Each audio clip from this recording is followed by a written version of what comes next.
This month, I've created several videos about how you can increase your focus and concentration. And as I've been researching this topic more and more, I've discovered so many great tools and exercises, tips and tricks, and my own productivity has skyrocketed. I'm now able to do so much more in a shorter period of time. And today I have another tool for you that's going to increase your focus and productivity by another 1%. Hi, it's Mariana. Welcome to my channel where I talk about productivity, focus, reading and note-taking strategies and pushing your own limit. If you're interested in those topics, make sure you subscribe. Today I want to talk to you about a productivity strategy from Warren Buffett that's going to help you set your priorities and actions. It was mentioned by James Clear in his book Atomic Habits. We know that multitasking does not work, and hopefully you have some strategies in place that allow you to focus on only one thing at a time. But this multitasking theory does not apply only to what we are doing right now at this moment. It also applies to your long-term goals. So James Clear mentioned this Warren Buffett story in his Atomic Habits book, and I'm not sure if this story is accurate, if it really happened, but it doesn't really matter because it's here to illustrate the exercise and to explain what the exercise is about. And the story goes like this. Warren Buffett was one day approached by his personal pilot, and the pilot asked him about an advice how to progress in his career. And Warren Buffett told him to do the following exercise. He told him to go sit down in some quiet place and write down his top 25 career goals. So the pilot went and, thought about it for a while, wrote down those 25 goals. Then he came back, and then Warren Buffett told him, okay, now go and circle your top 5 priorities. So the pilot went, thought about it hard and long, and then circled 5 top priorities, his 5 top goals. And when he finished, he had 2 lists. He had a list A, where he had those top 5 circled goals, and then list B, where he had those other 20 career goals.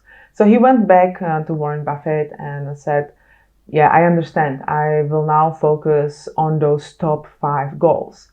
And Warren Buffett said, yes. And what are you going to do with those 20, with this list B? And the pilot said, well, I will focus my attention on the top 5, and only if an opportunity comes by or if I have some time, I will then dedicate that time to those 20 goals, and hopefully over the time I will be able to achieve them as well. And Warren Buffett said, no. This is where you got it wrong.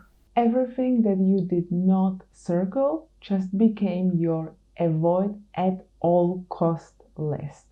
No matter what, those 20 things don't get any attention from you until you succeeded in the top 5. I think that this is a great exercise. If we spend the time and make the hard decision about what we want to focus on right now, we are going to eliminate a lot of decisions in the future. If you have a list where you have your top goals and then your less important goals, you need to evaluate every opportunity that comes your way. Let's say someone asks you to speak at a conference, and that's part of your 20 other goals. You need to actually evaluate that opportunity. You need to see, is it worth it, is it not? It's a big decision to make.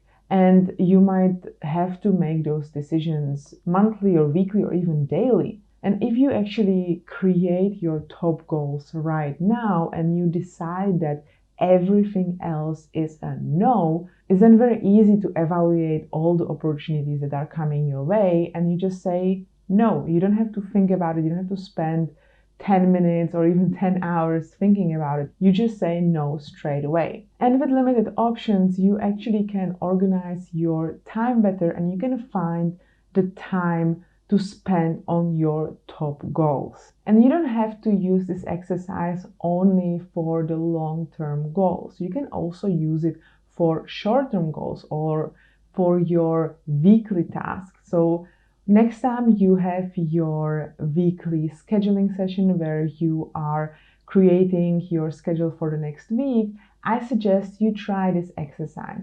Write down all the tasks you need to attend to and then circle the top 5. And then make a commitment that you are not going to touch anything else until you have finished those 5 top goals. It's going to again help you eliminate decisions, and it's going to help you focus and get things done. And if you struggle with following through with your commitments, for example, you say that you are going to do this task and you're going to finish it before you do anything else, and then you find yourself doing something else anyway, I suggest that you check out those 2 videos where I give you several tools and tactics that are going to help you follow through with your commitments and increase your focus and concentration so that you are able to focus on one thing at a time and follow through. Let me know down below in the comment section if you are enjoying these focus and concentration related videos. And if you do so, make sure you also like this video, share it with a friend or two. And if you're not yet subscribed, subscribe. I have a lot of great videos coming up and I don't want you to miss any of them. Thank you for watching, and I will see you next time.